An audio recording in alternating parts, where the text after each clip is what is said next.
ये कहानी की शुरुआत में एक जो नाम का एक सीनियर सिटीजन को दिखाया जाता है जो बैंक में मैनेजर के पास जाता है और कहता है कि उन्हें येलो नोटिस आ चुका है। बैंक मैनेजर कहता है येलो नोटिस का मतलब है कि 2 महीनों में तुम्हें अपना मकान खाली करना होगा।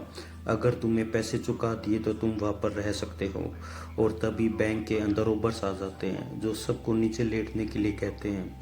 जो को भी नीचे लेटने के लिए कहा जाता है, लेकिन जिस पोजीशन में वो लेटा होता है उसमें उसको तकलीफ हो रही होती है। जो रोबर देख लेता है और कहता है कि तुम आराम से लेट सकते हो। और तभी जो उसकी नेक पर एक टैटू देखता है जो कि एक मंगोल वॉरियर का टैटू होता है। उसके बाद रोबर यहाँ से 1.6 मिलियन डॉलर लेकर निकल जाते हैं।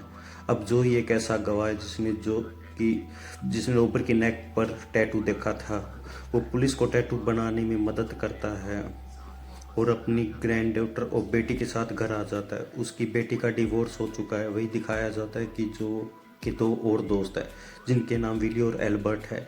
ये तीनों के तीनों पूरी जिंदगी दोस्त रहे। विली की बेटी और उसकी जो ग्रैंड डॉटर है वो उससे दूर रहती है। विली की माली हालत बहुत अच्छी नहीं है, साथ ही उसे अच्छी एक बीमारी है, यानी कि उसकी किडनी खराब हो चुकी है। अगर किडनी ट्रांसप्लांट नहीं कराई तो उसकी मृत्यु हो जाएगी। और इस ऑपरेशन के लिए उसे बहुत पैसों की ज़रूरत है जो उसके पास नहीं है। साथ ही उसकी बेटी और ग्रैंड डॉटर पैसों की वजह से उससे दूर रहती है।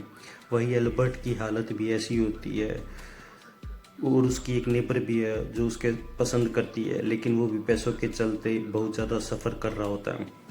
अब ये तीनों के तीनों उस कंपनी की मीटिंग में जाते हैं जहाँ पर कभी ये काम किया करते थे और यहाँ पर इन्हें बताया जाता है कि कंपनी को दूसरी कंट्री में शिफ्ट किया जा रहा है, इसलिए सबकी पेंशन बंद कर दी जाएगी, जिससे तीनों के तीनों डिसअपॉइंट हो जाते हैं। और अब जब घर आके आता है तो देखता है कि उसे बैंक से नोटिस मिला है जो कि रेड नोटिस है। इसका मतलब ये है कि अगर 1 महीने में उसे घर को खाली करना होगा। इसका मतलब ये है कि उसकी डॉटर और ग्रैंड डॉटर दोनों की दोनों बेघर हो जाएगी। अगर उसे ये घर बचाना है तो उसे बैंक का लोन वापस करना होगा। लेकिन जो अपनी दोस्त की बर्थडे पार्टी पर जाता है जहाँ सब मिलके उसे एक वॉच देते हैं जिसमें उसकी ग्रैंड डॉटर की फ़ोटो होती है। और यहाँ जो विली और एल्बर्ट के साथ मिलकर बैंक रॉबरी का प्लान बनाता है। विली और एल्बर्ट को उसका ये प्लान मजाक लगता है, पर रात को विली जब अपने घर पर होता है तब उसे एहसास होता है कि उसे पैसों की कितनी ज़रूरत होती है। इसलिए वो जो को कॉल करता है और कहता है कि मैं तुम्हारे ऑपरेशन में शामिल हूँ। अगले दिन ये तीनों के तीनों एल्बर्ट की कार से एक डिपार्टमेंटल स्टोर में जाते हैं जहाँ पर पहली बार विली और जो चोरी करते हैं, लेकिन एल्बर्ट इनका साथ नहीं देता। विली और जो बहुत ज़्यादा चोरी में एक्सपर्ट नहीं है, इसलिए गार्ड इन्हें देख लेती है और ये दोनों के दोनों वहाँ से भागने लेते हैं और गार्ड इनका पीछा करके इन्हें पकड़ लेती है और डिपार्टमेंटल ओनर के पास ले जाती है। इसके बाद ओनर इन्हें छोड़ देता है क्योंकि दोनों सीनियर सिटीजन है। इसके बाद तीनों की तीनों रेस्टोरेंट पर जाते हैं और जब ये चाय पी रहे होते तो न्यूज़पेपर को पढ़ रहे होते तब इन्हें पता चलता है कि इनकी कंपनी ने जो इन्होंने पेंशन न देने का फैसला किया वो अखबार में छप चुकी। इसका मतलब ये है कि अब इन्हें पेंशन नहीं मिलेगी। अब इन तीनों के पैसों की बहुत ज़्यादा ज़रूरत है। अब सबके सब एक प्लान बना लेते हैं बैंक रॉबरी का, पर किसी को भी चोरी करना नहीं आता, इसलिए तय करते हैं कि ये उन लोगों की बुरे लोगों की संगत में जाना होगा अब जो उन्हें चोरी करना सिखा सके। इसलिए बिली और जो के बेटे के एक्स हस्बैंड के पास जाते हैं क्योंकि जो को लगता है कि ये गलत काम करता है और उसकी मदद से ये एक आदमी का पता पूछ लेते हैं जो कि पेट शॉप चलाता है। अब ये दोनों के दोनों उसके पास जाते हैं और कहते हैं कि हमें बैंक रॉबरी करनी है, क्या तुम हमारे लिए प्लान बना सकते हो? इसके लिए हम तुम्हें 25% देंगे। शुरू में वो तैयार नहीं होता, पर जब वो उसे अपनी मजबूरी बताते हैं तो वो इनकी मदद करने के लिए तैयार हो जाता है।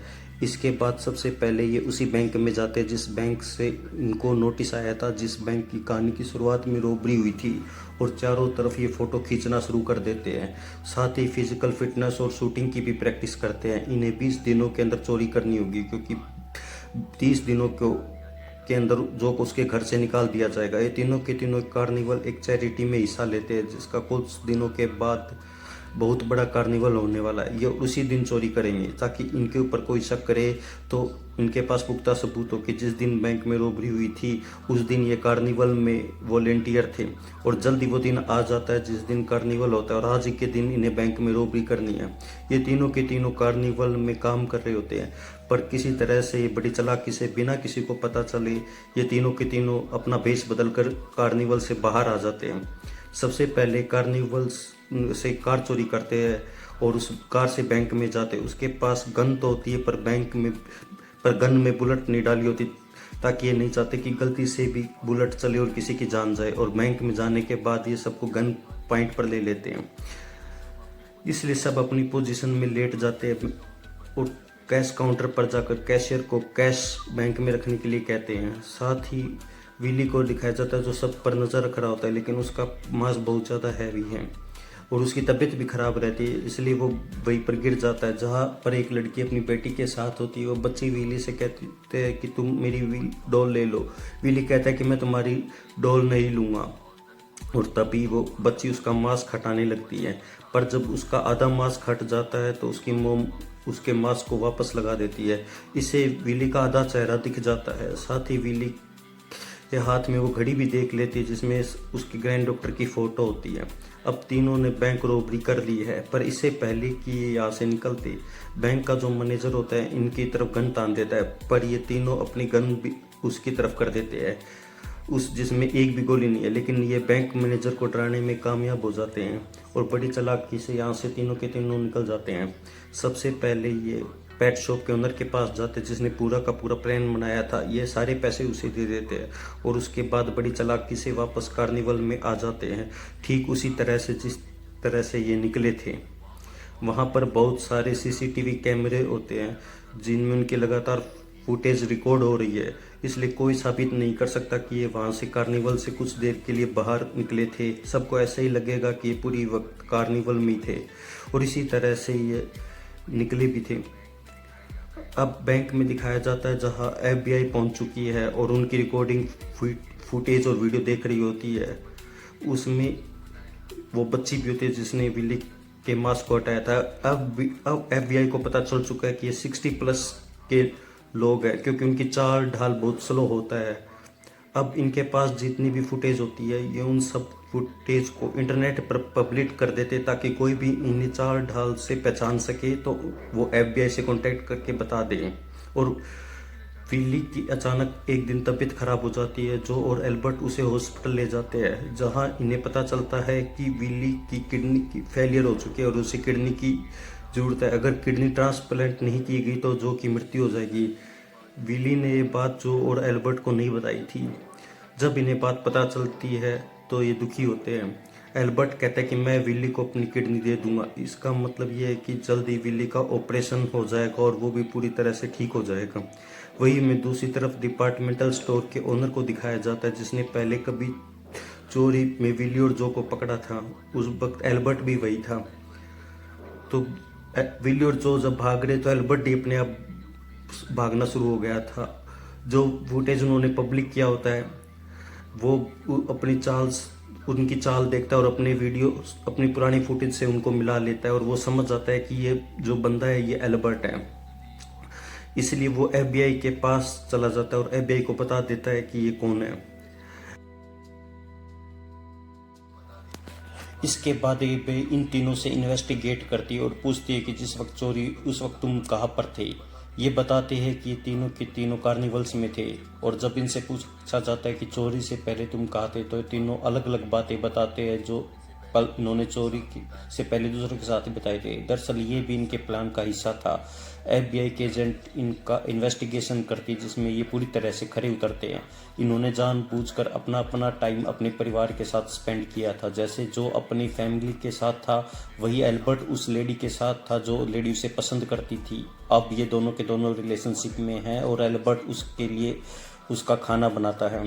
साथ ही इनका तीसरा साथी यानी कि विली वो एक रेस्टोरेंट में था। अब इन्होंने जो कहा था वो पूरी तरह से साबित हो जाता है कि ये सच कह रहे हैं और FBI को अब भी इनके ऊपर शक होता है और FBI के पास एक खास गवाह भी होती है जो बच्ची होती है विली का आधा चेहरा देखा था। अब उस बच्ची को कई सारे बूढ़े लोगों के सामने लाया जाता है, जिसमें उसमें बिल्ली को पहचानना है। वो एक एक करके सबके सामने जाती है, पर जब वो बिल्ली के सामने जाती है तो रुक जाती है। वो उसे ध्यान से देखती है और उस घड़ी को भी देखती है जो घड़ी उसने रॉबरी के टाइम में पहनी होती है।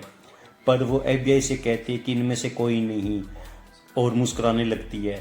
FBI एजेंट को पता है कि वो झूठ कह रही है, लेकिन FBI एजेंट इनका कुछ भी नहीं कर सकता। उनके पास इन तीनों के खिलाफ कोई भी सबूत नहीं है, इसलिए वो इन तीनों को छोड़ना पड़ता है। इसके बाद विली का ऑपरेशन हो जाता है और एल्बर्ट उसे अपनी किडनी दे देता है और वो पूरी तरह से ठीक हो चुका है। और अब पेट शॉप का ओनर उससे मिलने एक शॉप में जाता है, जो उसे 25% देना चाहता है, पर वो उसे मना कर देता है। हमें अपने सीनियर की इज्जत करनी चाहिए, वो कहता है। मैं आपसे पूरी तरह कोई कट नहीं लूँगा। और ये सुनने के बाद वो समझ जाता है ये इस कहानी की शुरुआत में जो सबसे पहले रॉबरी हुई थी वो इसी आदमी ने की थी, क्योंकि जब जो ज़मीन पर लेटा था और उसे उस पोजीशन में तकलीफ़ हो रही थी, तब ये इस आदमी ने उसे यही कहा था कि हमें अपने सीनियर सिटीजन की, अपने एल्डर का ध्यान रखना चाहिए। अब जो उसे कहता है कि मैं तुम्हें पहचान गया, लेकिन तुम्हारे नेक पर जो मंगोल का टैटू था वो कहाँ गया। वो बताता है वो मैंने जानबूझकर बनाया था ताकि पूरी ज़िंदगी पुलिस FBI उस टैटू वाले इंसान को ढूंढती रहे और मुझ पर कोई शक ना करे। अब यहाँ पर FBI का एजेंट भी आ जाता है जो का पीछा कर रहा होता है। वो देखता है कि यहाँ पर एक बॉक्स है, लेकिन पेट शॉप का ओनर उस बॉक्स में एक पपी को लेकर आया होता है। वो एजेंट के हाथ में काट भी लेता है। अब ये सब के सब यहाँ से चले जाते हैं और वेटर्स यहाँ पर आती है। वेटर्स को हमेशा ही बहुत कम पैसे दिया करते हैं, लेकिन कभी कभी वो उन्हें फ्री में पाई भी दे दिया करती थी। आज जो जो ने उसकी उत्साही के लिए टिप पर बहुत सारे पैसे छोड़े होते हैं, साथ जो और उसके सब दोनों साथी बहुत सारे पैसे ओल्ड एज होम को डोनेट कर देते हैं, जो जहाँ पर वो अक्सर आया कर देते हैं। और कहानी के अंत में दिखाया जाता है एल्बर्ट की जो उससे प्यार करता था उससे शादी हो रही है, और इस शादी के सब में सब बहुत इंजॉय करते हैं। इसी के साथ ये कहानी ख़त्म हो जाती है। धन्यवाद।